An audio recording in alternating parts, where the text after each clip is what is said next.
Interviews with Shenz, and today we are diving into the inspiring journey of actually my coach and in the leadership space, Mr. Christopher Richards, and he has helped me and a bunch of women I know and men too grow and taking leaps and bounds in our businesses as vision driven and impact driven entrepreneurs. And I am actually really excited for this because I actually don't know his origin story, so he'll tell us all about it.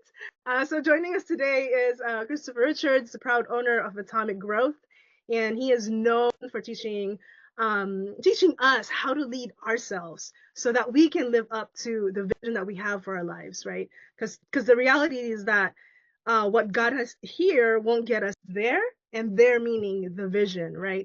So today we'll learn how he got started, some of the things that he learned along the way, and what sets Atomic Growth apart. And we were having an amazing conversation about what has been kind of like what had set Atomic Growth apart for me. So let's just go ahead and dive in. Whether you're a fellow entrepreneur or just someone looking for inspiration, this conversation is for you. Um, let's get started. Welcome to the show. How are you today? I'm doing very well. Thank you for having me. So Excited to get into it.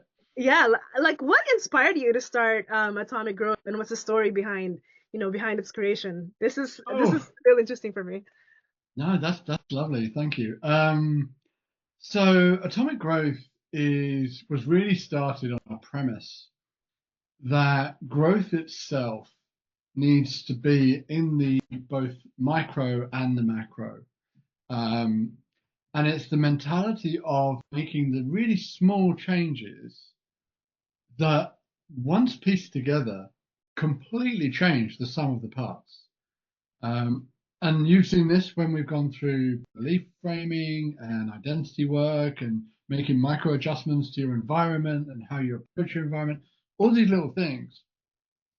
And so within Atomic Growth and within the programs of it, we really focus on that internal leadership, the self-regulation, the how do I monitor, control, regulate my thoughts, my beliefs, my stories, the parts of me that make me me. How much of that is really set in stone?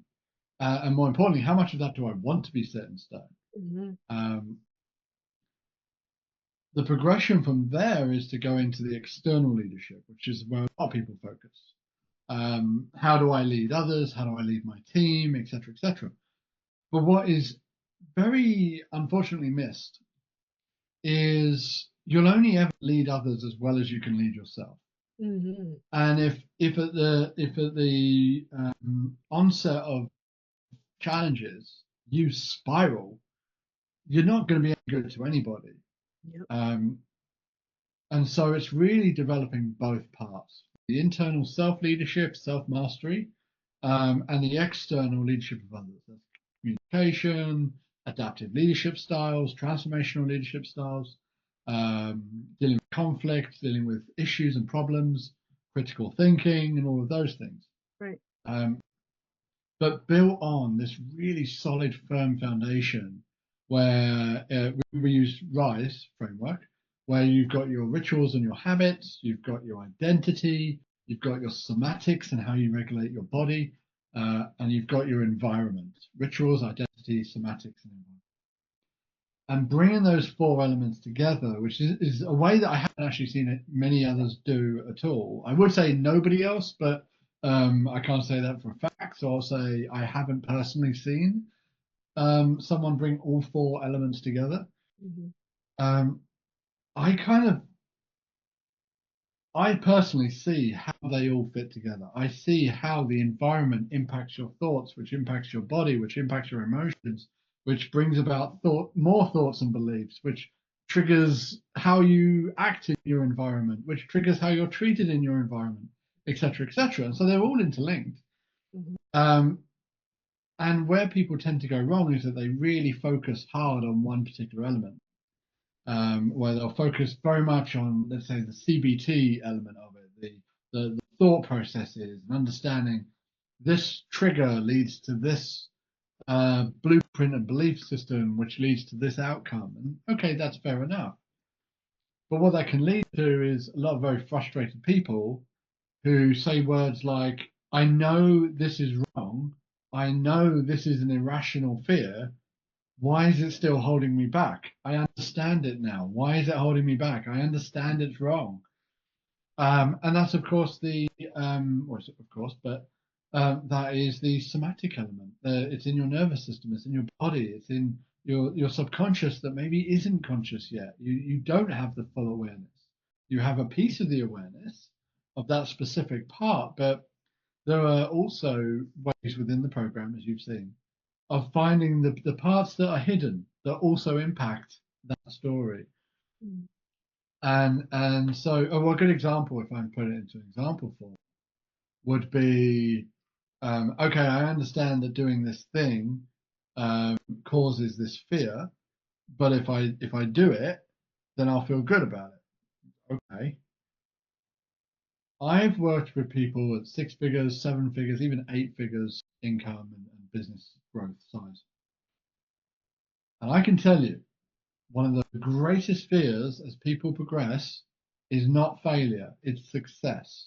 And it's specifically the responsibility that comes with success. Mm-hmm. And so, where the person has this kind of fear of, I'm going to do it and I might fail at it, there's often a parallel story that they're not aware of that says, if I do succeed, Mm-hmm. that's even more dangerous.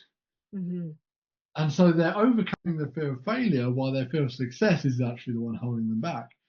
Um, and so really being able to understand the component parts, the atomic component parts, and how they fit together and how they influence each other. Mm-hmm. Once you have that, you have the complete user manual of the human experience. Mm-hmm. And once you have that, you can pretty much rewrite your own book. Right. Um, and you can change your beliefs. There are limitations, genetic and otherwise, but generally speaking, you can change a lot about who you are as a human being, and you can make it really tailor made for who you want to be and where you want to go. Mm-hmm. Mm-hmm. So I hope that covers some of what I'm doing. Yeah. I'm very happy to go into my backstory of how I got here as well. Yeah, please tell us more on how you got here. Well, I know a little bit, through our conversations, but yeah, please tell us more. Like, I would love to know more because I think because the beauty of your work is that um and it and you've seen me grow, you've seen me kind of and in that process I've grown um in terms of how my thoughts are, and even because those thoughts are changing, based on your coaching, now that affects how I speak to my kids, how I speak to my business partner, how I speak Every to, element of life, right? And how it's you treat your body, and everything. even then I also want you to drop the three things that every time I fall into I should do more, or I'm not doing enough, or even when I say I'm not enough, like I just go back into fall. Tell us more about fall before you tell us about how you got here. You're referring to acceptance, forgiveness, and love. Yes. What I really love about those three things, and how I teach the group as well, is that everyone has their own little acronym. They all rearrange it to match whatever they remember best, which is absolutely what I stand for. Which is, yeah, here's what it is. Now make it your own in a way that works for you personally. This is not about creating a lot of leaders that behave like me, because that's Mhm. not really leaders. Yeah. Um, Leaders fully know themselves and they can cultivate themselves and all these things. So yeah, I've heard it as Alf Mhm. as well. That's one of my favorites because I'm a big fan of the old 80s or 90s TV show, Right, right. the old Alien. Hmm. That one made me laugh. But yeah, acceptance, forgiveness, and love. And what I've found is that those specific three things, when applied to pressure, when applied to self-criticism, when applied to judgment, when applied to frustration about your environment and what people are doing and everything else. If you're able to cultivate acceptance for what is, not agreement with what is, but acceptance, accepting through without judgment. It's this person cut me off in traffic. They're a person. No, that's a judgment. Well, they just don't care. No, that's a judgment. The only thing to accept there is someone cut me off. Right. I was cut off in traffic. Done. And if you only focus on acceptance, there isn't any other triggers that can come from it, because everything else is developed within you. Right. Are the judgments potentially correct? Maybe. But your fulfillment and enjoyment of life is going to be very, very, very tied to how you are seeing the world and how you are labeling the world and how you are contextualizing the world. Right. We see it in all aspects of life for this one. Right. Then we move on to forgiveness. And the most common forgiveness I'm needing to encourage people for is not the forgiveness of others. There's a lot of very kind, very good-hearted people in the world who, some of them forgive people who don't even deserve it, because forgiveness is not really about them; it's about you. And where I see a lot of people as they go through the growth journey is that they start getting very critical of who they were and the actions and decisions and the way they previously behaved is a real source of shame and embarrassment and self-loathing and all these negative things. And so the next stage is forgiveness. To forgive the thing you didn't know. And you've heard me on the calls say there are certain things that you didn't know 25 seconds ago. Right.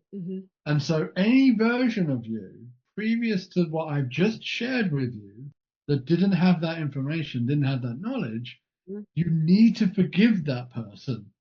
They didn't know. Right. And so this constant repetition and emphasis on forgiveness as you move forward. Now, does that mean you act just, whatever, I'm going to forgive myself and do whatever? No, of course, there are core values and ethical values to consider. But forgiveness doesn't mean it doesn't matter if you're good or bad. Forgiveness means if you were bad or you did something bad, do what you can to make amends and do what you can to avoid it from happening. But accountability. It certainly doesn't mean punish yourself indefinitely for it. Which brings me on to the last part, which is love.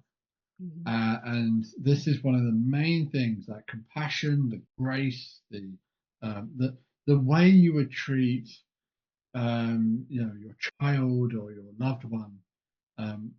For many, many people, it is starkly contrast, very, very different to how they actually treat themselves, how they see themselves. And there's a lot of very funny IG, Instagram reels and things of that nature, where there's one in particular that comes to mind where it says something along the lines of, can a person make a mistake? And they say, yes, absolutely, people make mistakes, it's fine. Okay. Does the person deserve love if they make a mistake? They say, absolutely, yes, 100%. So, okay. If you make a mistake, and they turn around and go, it's awful, I'm terrible, there's no hope for me, and everyone should hate me. It's like, whoa, okay. And so developing, and there's various versions of that reel, but it tends to make me laugh when I see things, because it's true. People are conditioned, and they condition themselves ongoingly to believe these things, to say, yes, people make mistakes, but I can't. Yes, people fail, but it doesn't make them failures. But I'll sit here and tell myself that I'm a failure, a loser, and all these things until I run out of energy. Mm-hmm. And even then, I'll do it from a vegetative state. Right. And I'll just keep telling myself about how awful I am. Mm-hmm. But no, no, no. Make sure we're compassionate and kind to other people. Mm-hmm. Um, and so, yes, definitely, definitely, definitely, acceptance, forgiveness, and love um, is one of the founding principles within all my programs and with all my talks, because they tend to it tends to dissolve Mm-hmm. shame and criticism and all these really negative, awful thoughts that can really hurt us, Right. make us feel very helpless and very hopeless. Mm-hmm. Um, but to say, no, I'm in a bad place right now. I have feelings that are making me feel bad. First step, accept I have feelings that are making me feel bad. Mm-hmm. I once worked with a multimillionaire. I won't say who, obviously, a multimillionaire who truly saw feeling sad and crying as like the depths of weakness. Wow. It had been so ingrained in them that if you let yourself into this state, not only does it make you weak, but you could stay there. Like you could get stuck there. And I've Mm-hmm. heard that a lot as well. Well, if I let myself feel it, I'm going to get stuck in it, and it's going to be wallowing. And I'm a productive person. I'm a this kind of person. So I don't wallow. I've got shit to do. And it's like, okay, but how well is that going for you? Right. Uh, it's like, well, I mean, it is kind of working, and that's how they justify it. It's kind of working. I am getting certain things done. I just have this weird inner turmoil that's kind of destroying me simultaneously. I get very, very angry a lot. And that's where it's come out. Right. People who avoid sadness or fear tend to have anger issues. Mm-hmm. Because anger, as I teach in the group and everything, anger is a form of control. It's a way our body assesses what is right and wrong and then inserts certainty into it, right? Yeah. And so many people who say they have anger issues actually have dysregulated sadness and fear issues. Wow. Mm-hmm. Um, and I was actually, I don't know how I feel about this. To this day, I don't know how I feel about this. I was invited into a group specifically to work with that brought together. The owner was like, let's bring together all the men with anger management, anger issues.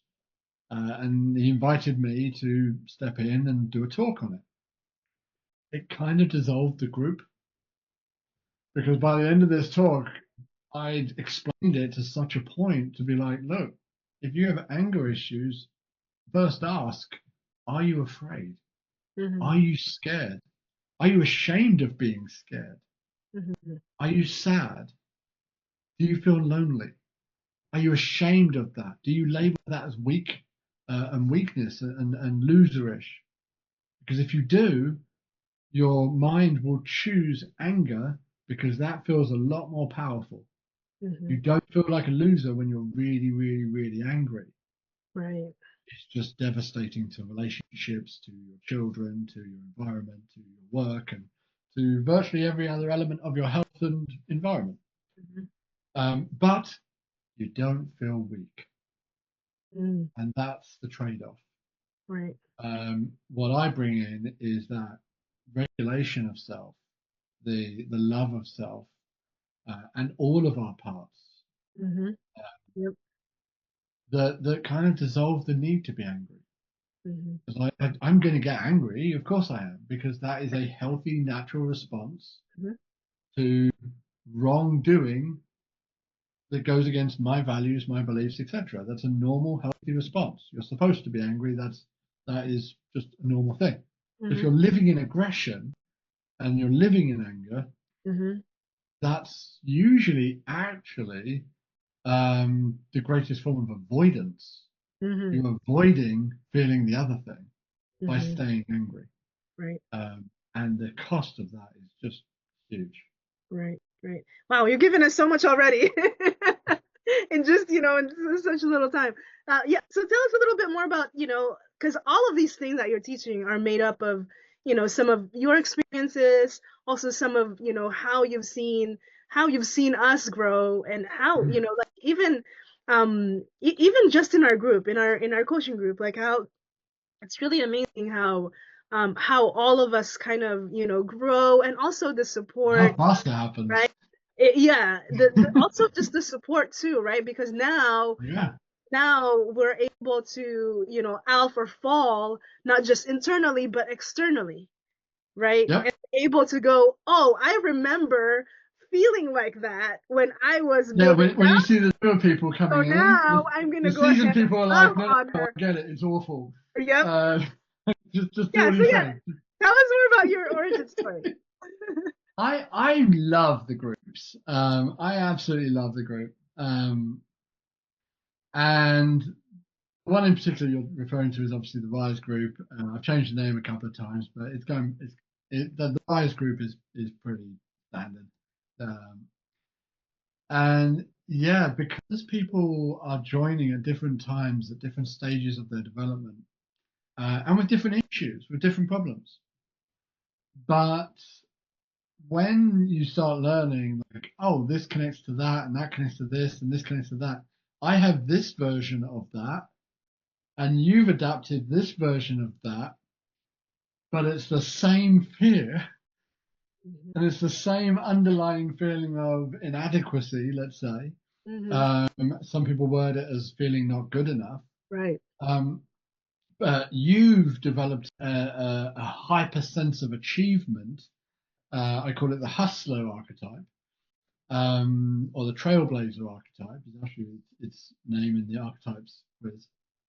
But the trailblazer has developed this sense of, if I stop, I lose my value. If I Right. stop progressing, I lose my value. My value is in what I do and what I provide and all this.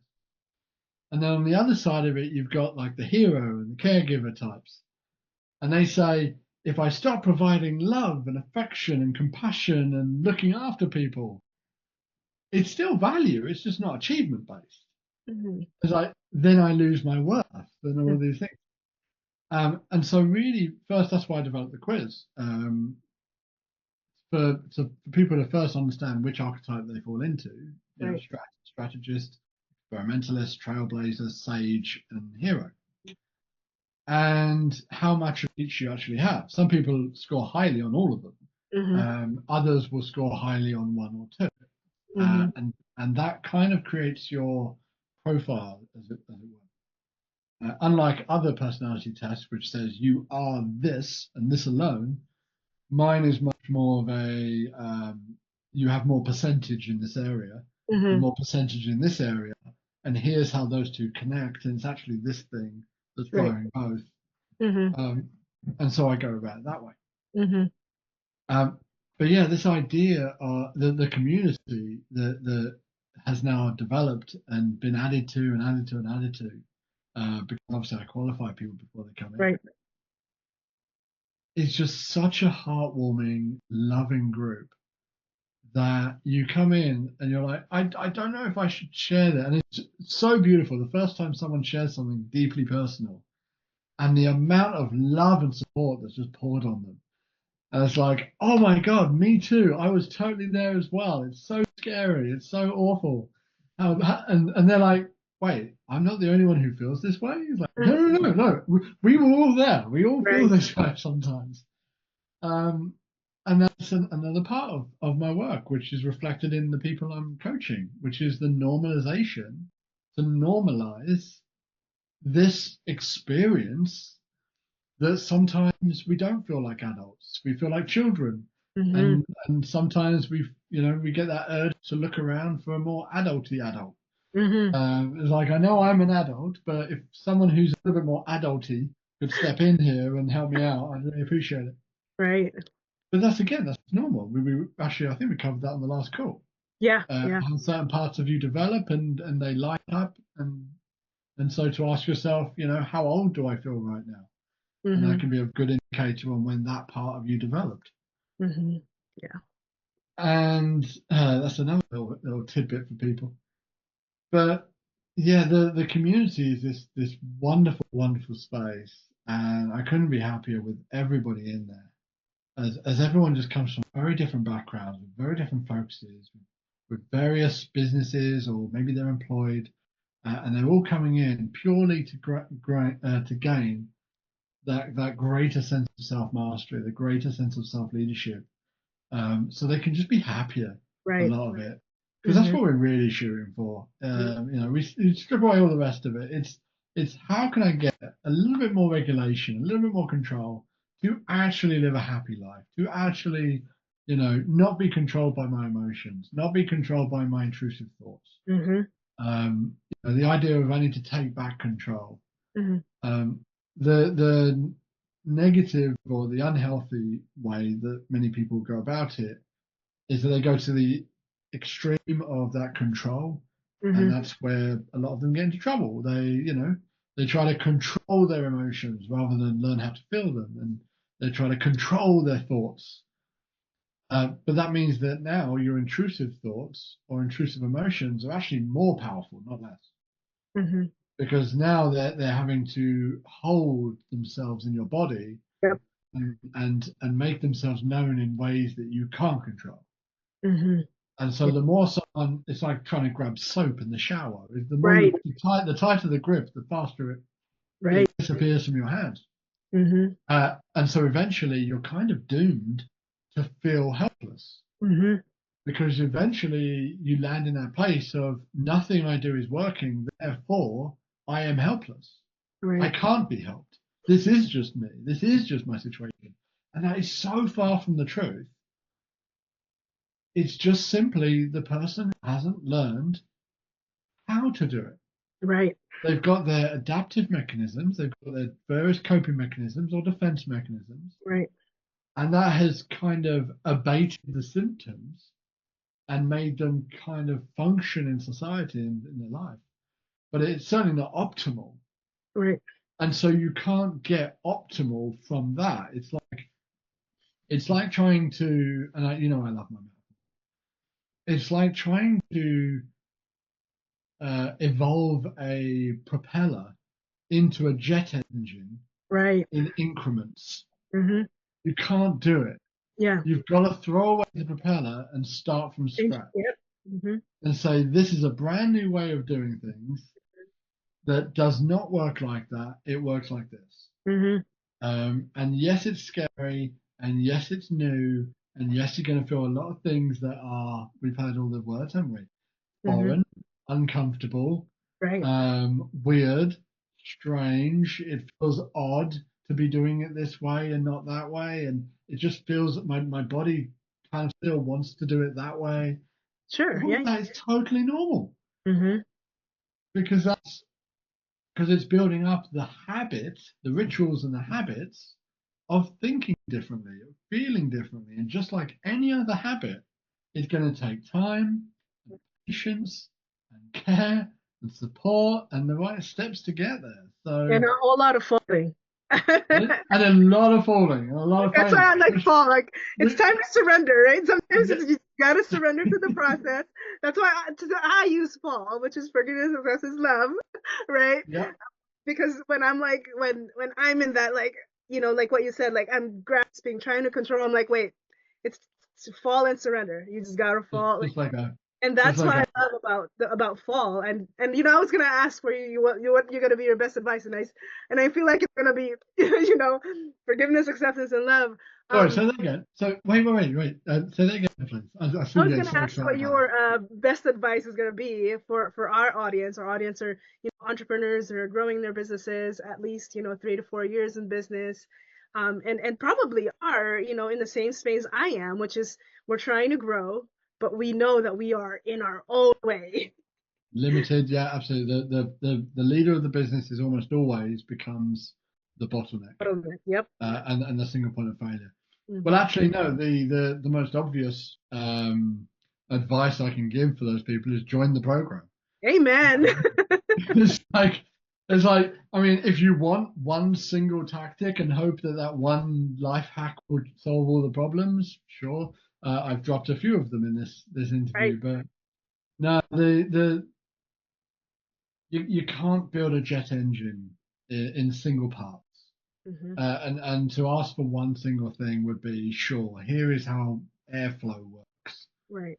That's not going to build a jet engine. Mhm. If you really want to be a highly optimal human being with intimate, healthy relationships with your children, with your partner, you want to be the best partner you can be for the people you love, the best person you can be for those around you, the best leader for yourself and for others. You're going to need more than one life hack. You know, the mentality of you're one thing away from a whole new life. Well, you're one decision away, but that decision is to learn more, to grow more, Mhm. which then expands out into many other areas. Mhm. Um, I mean, you've seen how we break down just rituals and habits Right. before we ever touch identity and semantics and environment. Mhm. Um, and this is why a lot of people who, I mean, we're in January now, we've had the New Year's resolutions. It's why people who focus purely on the doing, purely on the habit element, tend not to be able to work very well. Their motivation drops, their willpower runs out, Right. and they have to renew it every single time, and it just gets exhausting. Mhm. And so you get people who live in this chaotic, exhausting, frustrating state that truly believe, and I've met a few of them, who absolutely 100% believe this is just the way it is because they're rolling around with a propeller, Right. um, Trying to and be. it's like okay, but the jet engine is available. It's like sure for the special people who can Mhm. have jet engines, sure, but I'm really a propeller person, so it's about how to make the propeller work really really well. Mhm. And it's like okay, but you're never going to be optimal like that. Mhm. That's you're going to be better, sure, absolutely. Right. Um, uh, but it's always going to be incremental. Mhm. It's always there'll always be that kind of the lack Right. of that feeling of surely this can be better. Mhm. Surely that I don't have to have this part of it Mhm. just because I want these good elements. Right. There must be a way to get the good elements without those other negative ones. Right. Right. And that's the jet engine approach. That's the truly holistic approach. Mhm. A lot of Right. people talk about holistics and things, but when you look deeper, they holistic somatic, and they Mhm. don't look at any other element. They're always holistically minded. Mhm. It's like, well, that's still only a part. Right. Um, there are so many elements that go into it. Right. Um, but yeah, the one piece of advice, first of all, yes, absolutely, look me up and join the program. The second part would be, let's see, what absolute one thing could help people? It will have to be acceptance, forgiveness, and love. Mhm.